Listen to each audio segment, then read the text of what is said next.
तीन मछलियों की कहानी। एक छोटी सी नदी में तीन मछलियाँ रहती थीं। प्रत्येक मछली एक अलग रंग की थी, लाल, नीली और पीली।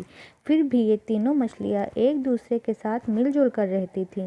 एक दिन नीली मछली किनारे के पास तैर रही थी और उसने मछुआरों की बातें सुनी।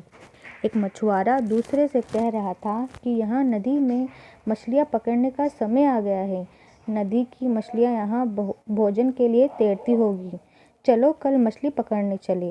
चिंतित नीली मछली अपने अन्य दो दोस्तों के लिए जितनी जल्दी हो सके तैर गई। उनके पास पहुंचकर उसने उन्हें कहा, सुनो सुनो, मैंने अभी अभी मछुआरों को बात करते हुए सुना है कि वे कल इस नदी में मछली पकड़ने की योजना बना रहे हैं। हमें कल के लिए नदी की सुरक्षित रूप से तैरना चाहिए। इस बात पर लाल मछली ने कहा, ओह, यहाँ सब ठीक है।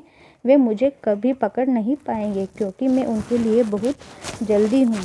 इसके अलावा हमारे पास वह सब खाना है जो हमें यहाँ चाहिए। लाल मछली की बात सुनकर नीली मछली ने कहा, लेकिन हमें सिर्फ एक दिन के लिए यहाँ से कहीं सुरक्षित जगह पर चले जाना चाहिए।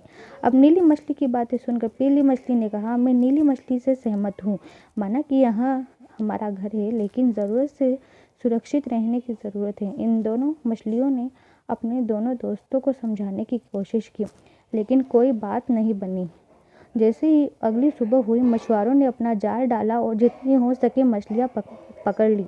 इनमें से कुछ हरी थी, कुछ नारंगी, कुछ सफ़ेद, कुछ थे और उनमें से एक लाल मछली भी थी। इस बात पर मछुआरों ने आपस में बात की। बेहतरीन पकड़। लंबे दिनों के बाद दूर से सभी चीज़ें दोनों दोस्त पीली और नीली मछली देख रही थी। उन्हें इस बात पर काफ़ी दुख भी था कि उनकी दोस्त को, लाल मछली को भी मछुआरों ने अपने जाल में पकड़ लिया था।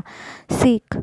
इस कहानी से हमें यह सीख मिलती है कि जब कोई आपको किसी समस्या के बारे में चेतावनी देता है, तब ऐसे में उनकी बातों को समझदारी से सुनना और उसके ऊपर कार्य करना महत्वपूर्ण होता है। रोकथाम।